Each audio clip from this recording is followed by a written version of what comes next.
Hello, everyone. Welcome to today's episode of Care Sandwich. I'm going to interview Stacey Isaac here in a little bit. She is a managing partner at an amazing law firm in Florida. And before we bring her on to the digital stage to share her story with you, we're going to play this quick video to remind you about what Care Sandwich is all about.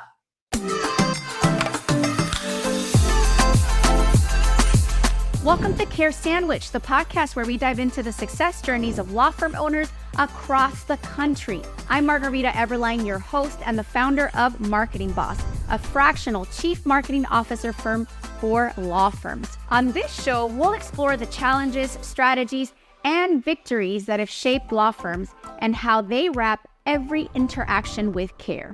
Because we believe that caring isn't just a value, it's a strategy for success. So grab your favorite sandwich, sit back, and let's dig into a conversation filled with insight, inspiration, and of course, a lot of care. Welcome to the stage, Stacey Isaac. Come join me. Thank you, Margarita. Nice to see you. It's always lovely to see you coming to us from sunny Florida. I wish I was there. It is cold here. I may or may not have an electric blanket on my lap, like an old lady. Really? I have circulation problems. But anyway, Stacey, I would love for you to share your story with us. And I personally have been so inspired by you and your journey as an entrepreneur and the way that you just balance so many things. And I've been talking to law firm owners for years, and I think especially like mom law firm owners, it can feel like you're just never going to get to that point where you have a rhythm. And let's talk about that, about you, about your story, about your life. I find it so inspiring. So I know that you're going to help a lot of people with your message. Thank you. I appreciate that. Well, I can't say that I have it down to a complete science or system yet. Definitely a work in progress. And that is why my podcast is called Success of a Hot Mess, because I still do view myself very much a hot mess, doing a ton of things. I don't know how we get it all done, but we all manage to do it. I can't tell you there's a specific formula. And for those of you that don't know, Stacey, you are a managing partner at a law firm. And what else do you do with your life? Okay, so I have two teenage daughters that still, require a lot of my time. One is heavily involved in competitive dance, so she takes up a lot of my time. I am the lead singer in a cover band, so, between practices and gigging, that's also time consuming. I still love to exercise, so I try to squeeze that in. And what am I missing here? Just basically trying to handle client relations at our firm. I'm no longer taking cases, but I'm responsible for the satisfaction of the clients. So staying on top of the attorneys. And, I'm also a wife and a daughter. My dad is 84. He requires some care as well. So trying to juggle a lot of things, like I know most of us are. That's big. And your law firm is a very successful firm, very well known. And I know that the you that had just started out, could definitely look at the you that you are now and say, wow. So how did you go from the you that just started out and was trying to figure it out to you being able to manage all these things? I know that you're saying that, yes, it's not like a perfect science or whatnot, but it is a lot. And there were baby steps. What are some of those baby steps that you took to make it happen? Yeah, it's hard to believe that we're already 12 years in, but the famous story is that my husband and I and our other partner, William, so David Ben and William Harrow, my partners, we literally came up with the law firm at our dining room table in our small house in Weston.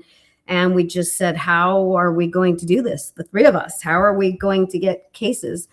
And I would say David took on the big role of basically marketing. And at that time, it was very much grassroots marketing. It was, sending a basket of food to personal injury lawyers or me going out to lunch.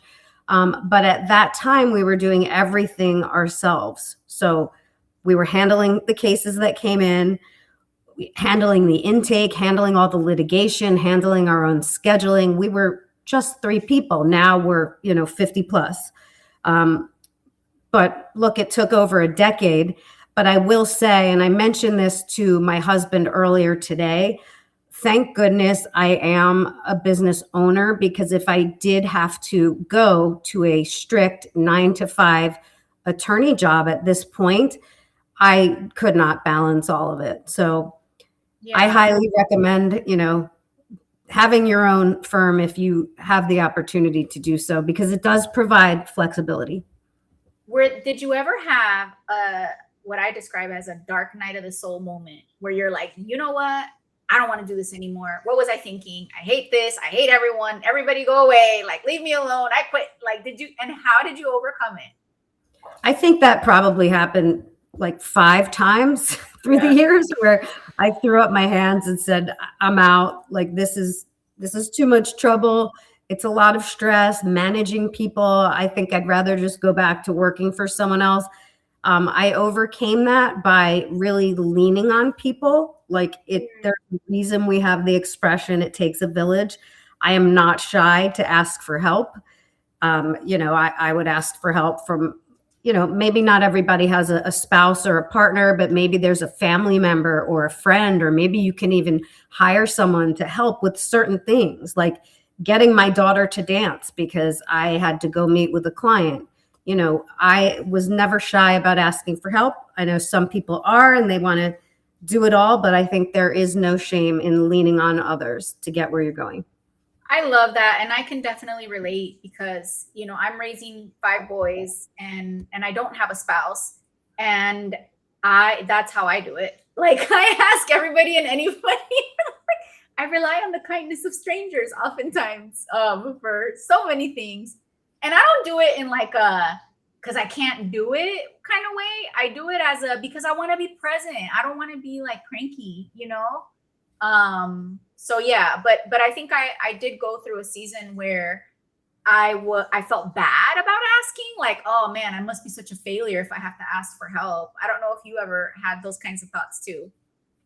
I had those thoughts when I had babies and I was using a nanny. I really felt like there was a stigma, and I was going out at that time to a 9 to 5 law job. And, I had my 12 weeks off after I had the baby, but I went right back, and there was some guilt. But I'm here to tell you, my kids don't remember that at all, and they are very well adjusted.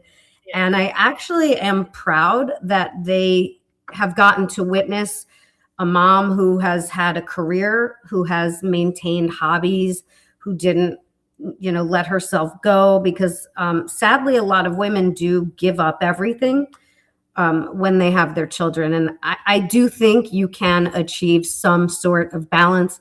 Not saying I have it perfected, but I think we have a pretty good thing going. Yeah.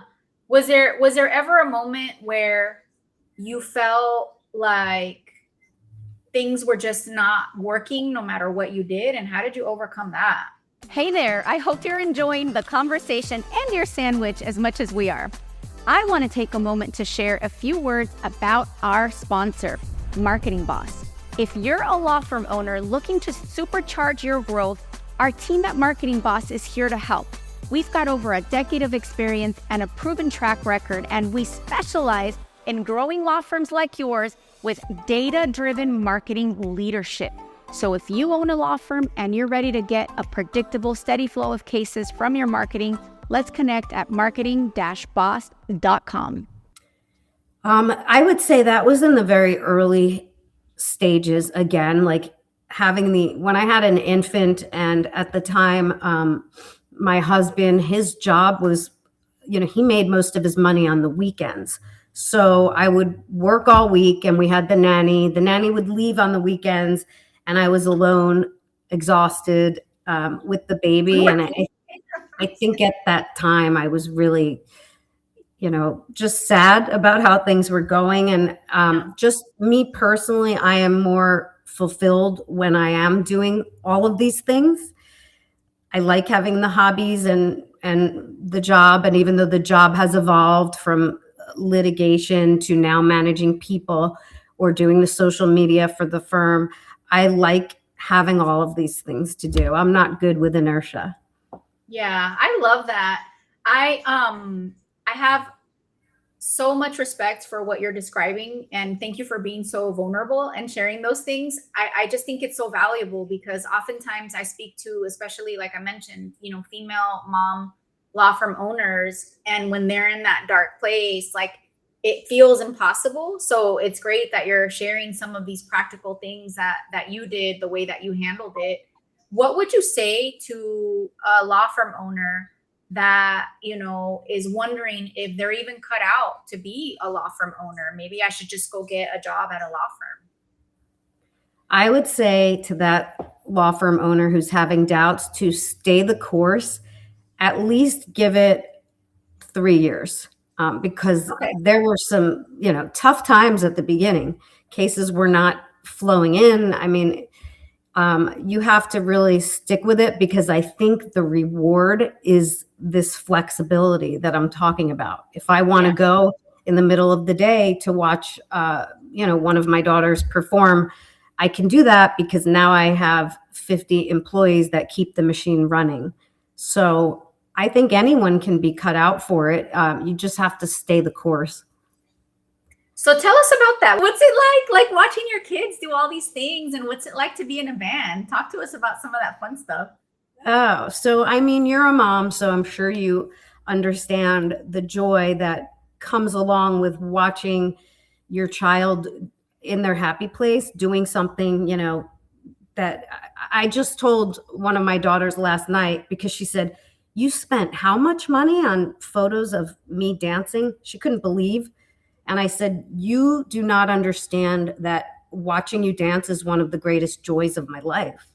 And my other daughter is just great academically, and she's a model. So watching her in her element, I never got to be like a sports mom, never went to, soccer games or any of that because I have girls who just didn't partake in sports. But watching your children do what they excel at, I mean, it could be anything, but it brings a lot of joy. And what's it like to be in a band? Talk to us about that. They could probably do like a case study on the personality of lead singers of bands because, we're the ones right up front.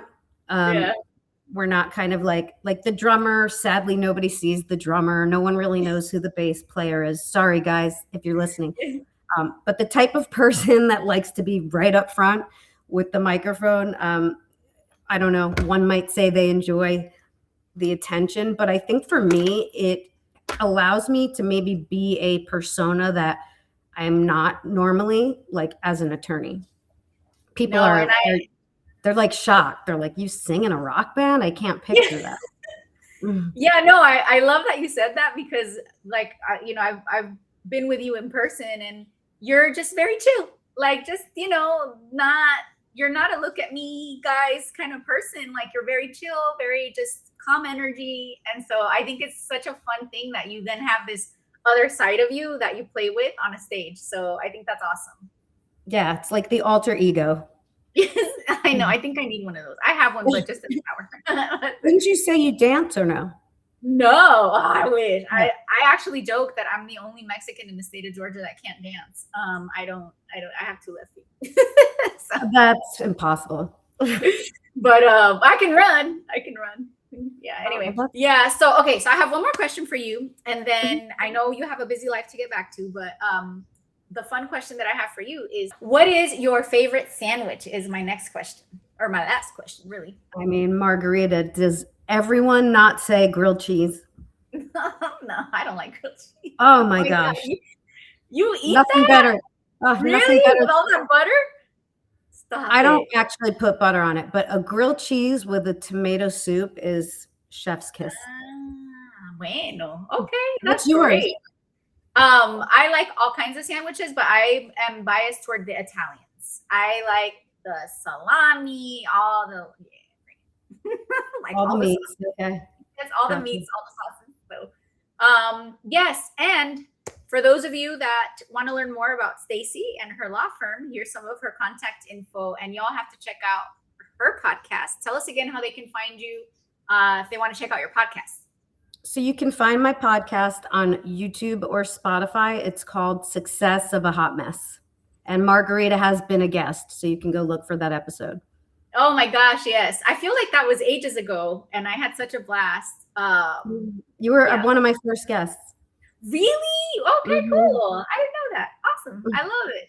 Well, thank you so much for joining us on today's episode. And for those of you that are watching / listening, I hope that you enjoyed these insights from a girl who's been through it and who came out on the other side. And yes, things are not always perfect, but there's definitely a light at the end of the tunnel. So show up, do the work, and enjoy the success. Thank you so much for watching. We'll see you on the next episode of Care Sandwich. Thank you. Thank you for joining us on this episode of Care Sandwich. Remember, the way we care for our clients, our teams, and ourselves can make all the difference in our success.